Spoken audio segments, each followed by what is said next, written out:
Hey everyone, welcome back. We're doing a deep dive today into Buddhist philosophy, more specifically the Anuruddha Sutta. And we've got this fascinating Dharma talk from a Buddhist monk about contentment and avarice. Yeah. And you know what? It's not what you might expect. Really? In what way?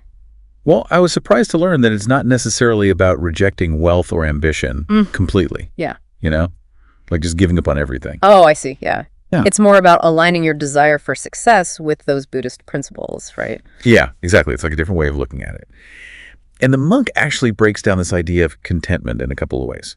One for lay people like us, and another for those living that monastic life. So for us everyday folks, it doesn't mean giving up on our goals, right? Right. It's more about, finding joy in what you've accomplished, but still, working towards more. Yeah. The monk gives a really down-to-earth example. Like, imagine you're trying to earn 100,000 rupees, but you only get to like 75,000. Yeah. The teaching says, hey, focus on that success. Don't get caught up in that missing 25,000. Oh, that's interesting. I can see how that shift in perspective could be so powerful, especially, in a world where it feels like it's always never enough, like you never have enough. But how does that apply to someone who's, choosing to live a monastic life? Their goals are very different, right? Yeah, that's a good point. For monks, contentment comes from embracing the bare minimum needed for their lifestyle. So we're talking like the basics, right? Yeah, we're talking basic food, shelter, simple robes, and, just essential medicine. Anything beyond that is seen as a bonus. Wow. The monk even described like mentally preparing to live on discarded scraps of cloth for robes. Wow. It's kind of a stark image. I mean, I guess it really highlights how much they detach from material possessions. It definitely challenges our usual ideas about comfort and success, that's for sure. But this brings up a question I think a lot of people have. Yeah. Is earning wealth like inherently bad in Buddhism? That's a good question. Because it's not that straightforward.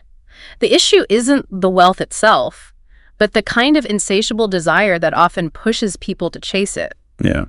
Buddhism encourages us to look at that purpose behind our financial goals. So it's about being intentional with the way we earn and spend money. Exactly. And the monk poses these two really key questions that help us figure that out. Okay, I like this. So the first one is need versus want. Okay. Are we going after more money for a genuine need, like, supporting our families or helping a good cause, or are we driven by things like greed and envy? That's a really good point. It's so easy to blur those lines. It is, yeah, it is.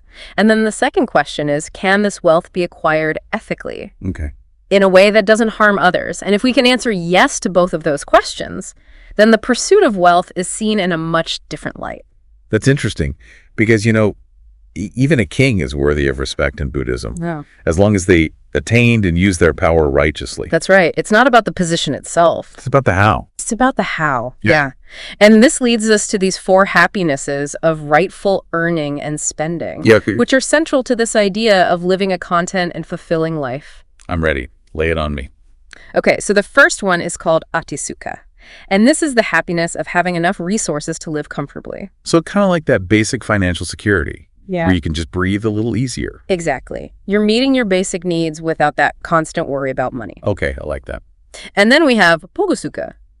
This is the joy that comes from using your wealth to benefit not only yourself, but others too. So it's about the impact you make.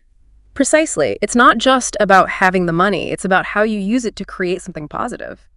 And that really challenges the whole more is always better mentality we often see in our society. I can definitely see that. I'm already seeing how much these teachings push back against that kind of thinking. What are the other two? Okay, so the third one is called ananusukha, and this one is freedom from the unhappiness of debt. Debt. Everyone's favorite topic. I know, right? And this is actually where the monk kind of critiques our modern economic system. Really? I'm curious to hear what he says about that. Well, he argues that the way it's set up, it encourages debt and this endless consumption, which ultimately leads to just dissatisfaction and this feeling of never having enough. It's funny because I never thought I'd hear a Buddhist monk, criticizing the economic system. It really makes you think, though. Yeah, it does. And it shows how relevant these ancient teachings can still be in our world today. Absolutely. Okay, what's the fourth one? The fourth happiness is anavajasukha. And this is the happiness that comes from living a blameless life. earning and spending ethically. So it's that sense of peace and integrity, knowing that your actions are aligned with your values. Exactly. And the monk takes it even further. He goes beyond just contentment and starts exploring these ideas of true power and true form when it comes to possessions. True power and true form. Okay, I'm intrigued. What does he mean by that? Well, he says true power isn't just about owning a lot of things. It's about having the ability to maintain and manage what you do acquire. So it's about mindfulness and stewardship rather than just accumulation. Exactly. And then there's true form. And that's the idea that your possessions should align with your role, your values, your stage of life. So kind of like dress for the job you want, Mm-hmm. but applied to all your belongings. Yeah, I like that analogy. And he actually gives this kind of funny example to illustrate it. Like, imagine an older person wearing clothes meant for teenagers. Yeah, I can see it. Even if it was a kind gesture or a gift, it just doesn't quite fit. It's funny, but it really makes you think about how our possessions should really reflect who we are. Right, it's not just a random collection of stuff. Yeah, exactly. And, even monks have to consider this. Oh, really? Yeah, they have to evaluate whether donations they receive actually fit their monastic lifestyle. Wow, that's fascinating. It's about being mindful of what we have, no matter how we get it. This is also interesting. I feel like I'm getting a completely new perspective on contentment and avarice and how these concepts play out in our everyday lives. Yeah. And we've only scratched the surface. There's so much more to unpack in this talk. It's interesting how the monk emphasizes that contentment doesn't have to mean stagnation. Right? You can still be ambitious, strive for success, but it's about the how, not just the what. That really resonates with me. I think so many of us struggle with finding that balance, wanting to achieve our goals, but not getting so caught up in that constant chase for more. He actually connects it to the concept of right effort in Buddhism. Okay. Which is all about putting in your best effort, working diligently towards your goals, but without being overly attached to the outcome. So it's more about the process than a specific result. Yeah, and I think a lot of us struggle with that. Oh, absolutely. I do. Yeah. How can I actually shift that mindset? That feeling of never enough. Yeah. It can be so strong sometimes. It's definitely a practice, but the monk's teachings offer some guidance. A big part of it is shifting our focus from what we lack to what we already possess, both materially and internally. So appreciating the abundance that's already there. Yes, exactly. But it's easier said than done, right? Easier. It takes conscious effort. And that's where those mindfulness practices can be really helpful. Okay. But even just taking a few moments each day to reflect on the things you're grateful for, it can make a big difference. It's like training your brain to focus on the positive instead of getting caught up in what you think you're missing.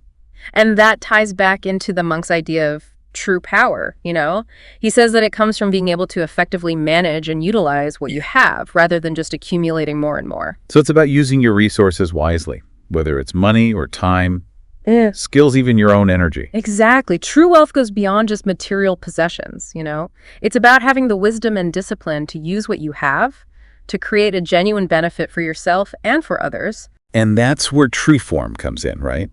Making sure that everything in your life, your possessions, your actions, your choices, it all aligns with your values and your purpose. Precisely. True form is about ensuring that your external world reflects your internal compass. Living in a way that feels authentic and true to who you are. So if I'm understanding this right, the monk is suggesting that contentment isn't about passively accepting your current situation. Right. It's about actively shaping your life in a way that reflects your values and brings you that sense of peace and fulfillment. You got it. It's about recognizing that you have the power to create the life you want, but it requires mindful choices and a willingness to let go of the things that don't serve you. Earlier we talked about that example the monk gave of the older person wearing clothes meant for teenagers. And I know it's a simple example, but it really stuck with me. Yeah. It made me think about how we often hold on to things, whether it's clothes or possessions or even beliefs and habits that no longer fit who we are. It's powerful, isn't it? It challenges us to ask, are the things in my life a true reflection of myself? Or am I clinging to things that are outdated or no longer serve me? And you mentioned even monks have to do this, right? Right. Like with the donations they receive? That's right.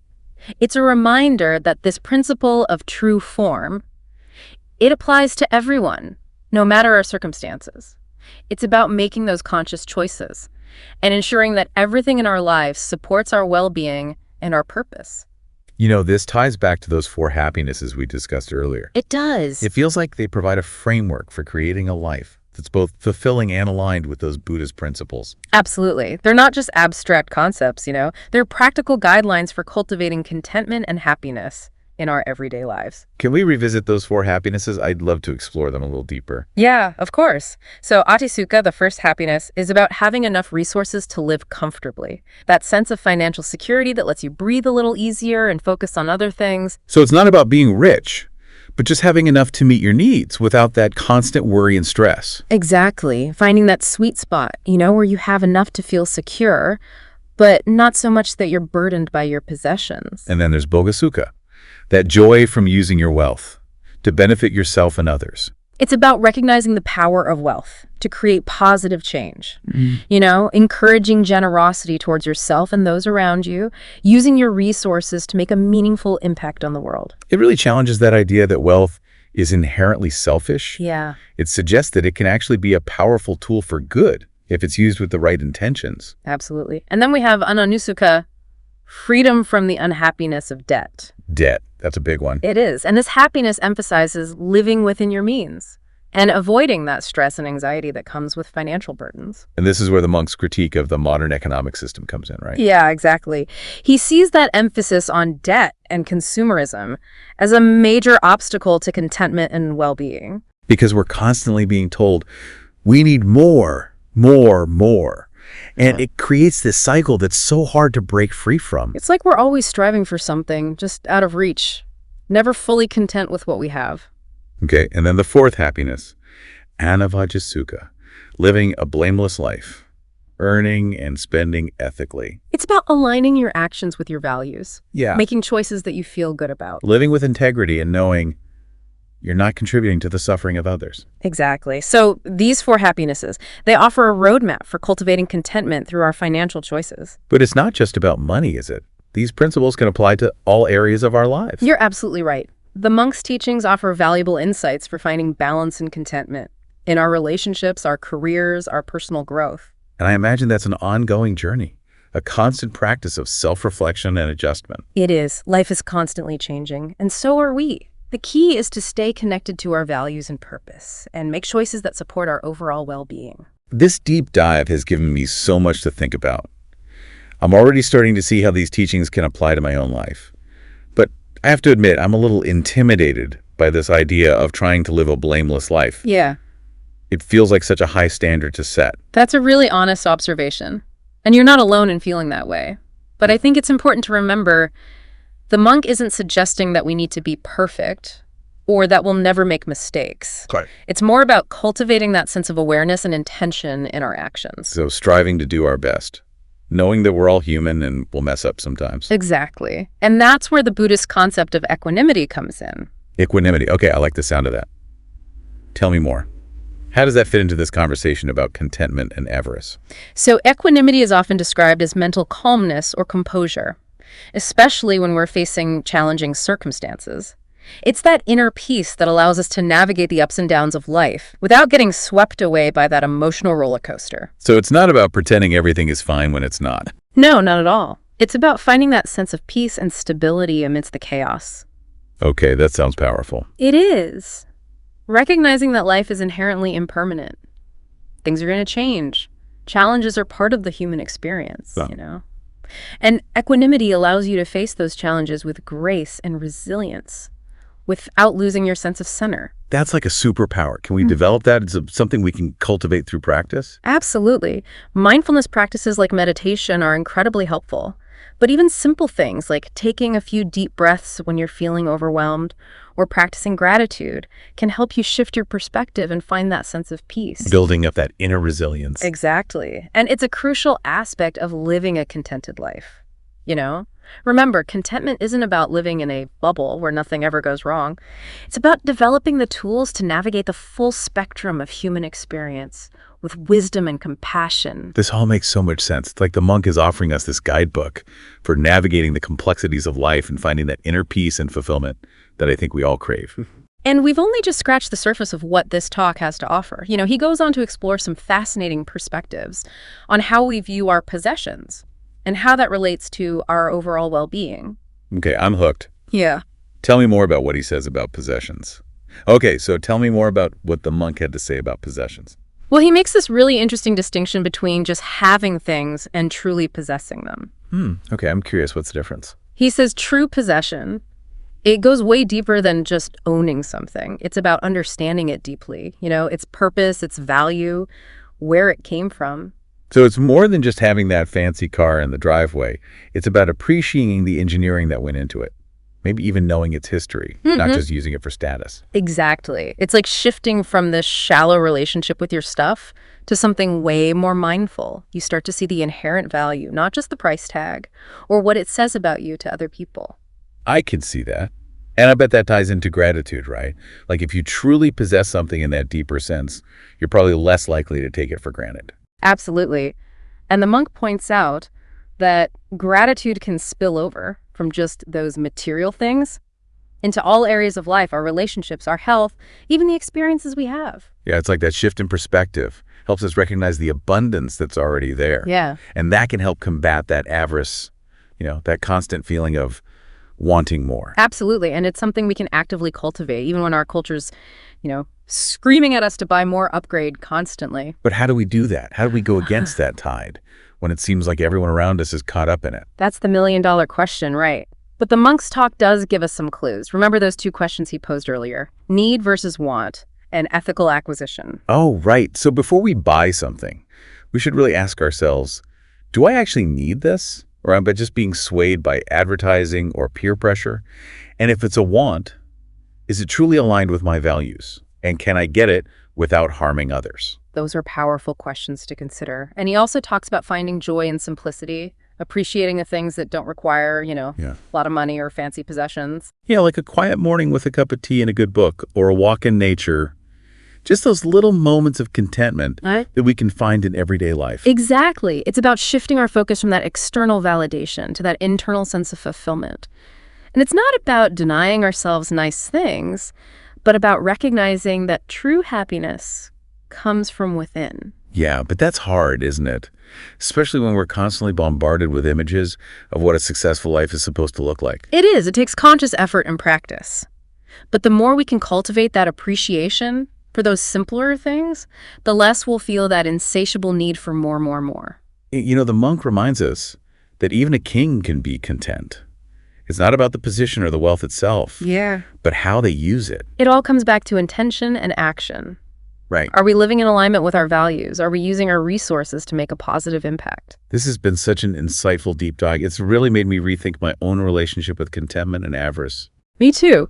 And I think what's so great about the Anuruddha Sutta is that it offers this really practical guidance that we can all apply to our lives, regardless of our backgrounds or belief. It's about living with intention, purpose, and that deep sense of gratitude for what we already have. And recognizing that true happiness comes from within, not from those external things. So much wisdom in one Dharma talk. I'll definitely be reflecting on this for a while. And this is just a starting point. There's so much more to explore in the Anuruddha Sutta and in Buddhist teachings as a whole. We encourage you to keep learning, keep seeking, and keep striving to live a life that's both fulfilling and meaningful. And remember that path to contentment. It's a journey, not a destination. Be patient with yourself, practice gratitude, and embrace those simple joys along the way.